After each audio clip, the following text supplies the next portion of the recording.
A poupança vem batendo recordes de captação líquida justamente quando a sua rentabilidade é a menor de toda a história. Você sabe o porquê? Confira o vídeo até o final que eu te explico. Roda a vinheta.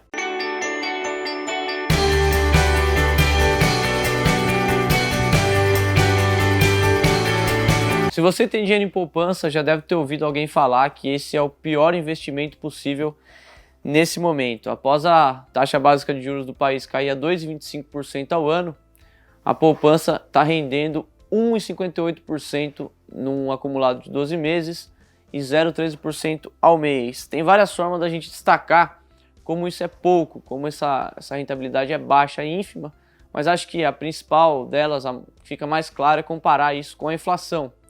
E apesar do IPCA, no acumulado dos 12 meses, ficar bem abaixo do que é o piso da meta do Banco Central, a estimativa é que fique em 1,6%, mesmo assim a inflação vai ser maior do que o rendimento da poupança nesse mesmo período.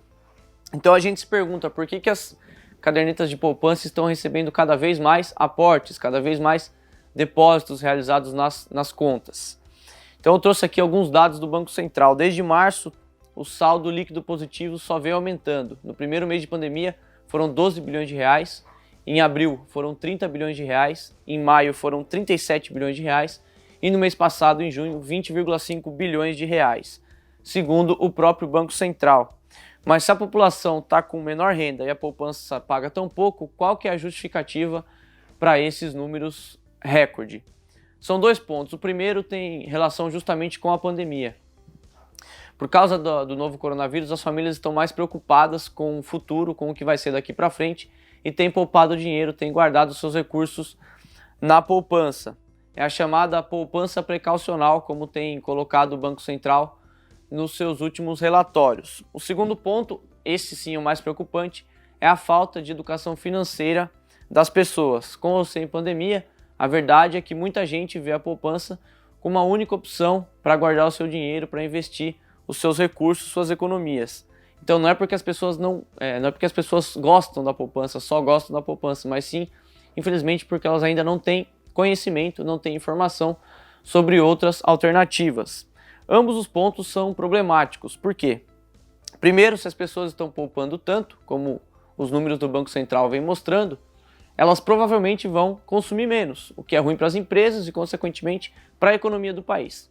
E o segundo ponto é porque outras opções de investimentos, além da poupança, são atreladas a ativos reais. A poupança não é atrelada a ativos reais. Então, o poupador ganha por deixar o dinheiro parado ali no banco, por emprestar dinheiro ao banco. Já quando ela investe em outros produtos, por exemplo, os fundos imobiliários, ela está investindo em ativos reais. Nesse caso, os imóveis. Então ela gera negócios, ela movimenta a economia. Por falar nos fundos imobiliários, é importante a gente destacar como o setor também é prejudicado quando o dinheiro fica parado na poupança, apesar de boa parte dos financiamentos serem oriundos das cadernetas do SBPE. Só que não dá para a gente ficar preso, pelo menos esse é o meu ponto de vista, e é o que eu tenho sentido de incorporadores, de construtores e de prestadores de serviço do mercado imobiliário.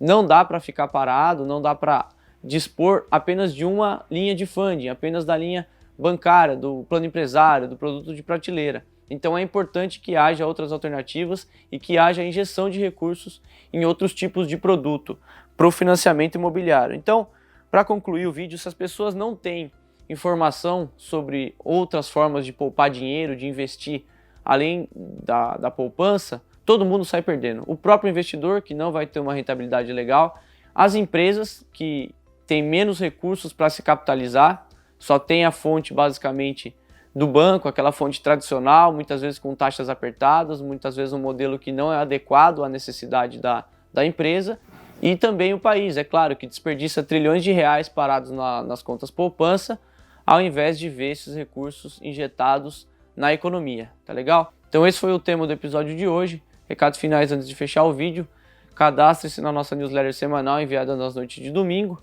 para você saber todos os conteúdos que produzimos ao longo da semana. Inscreva-se no canal da Smarts no YouTube, clica no sininho para receber notificação quando houver novos vídeos.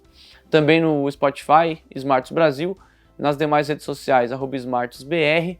Conheça e assine o Smarts Play, a plataforma exclusiva de vídeos da Smarts para o mercado imobiliário. Tá legal? Então a gente se vê na próxima edição, no próximo episódio, na semana que vem. Um abraço.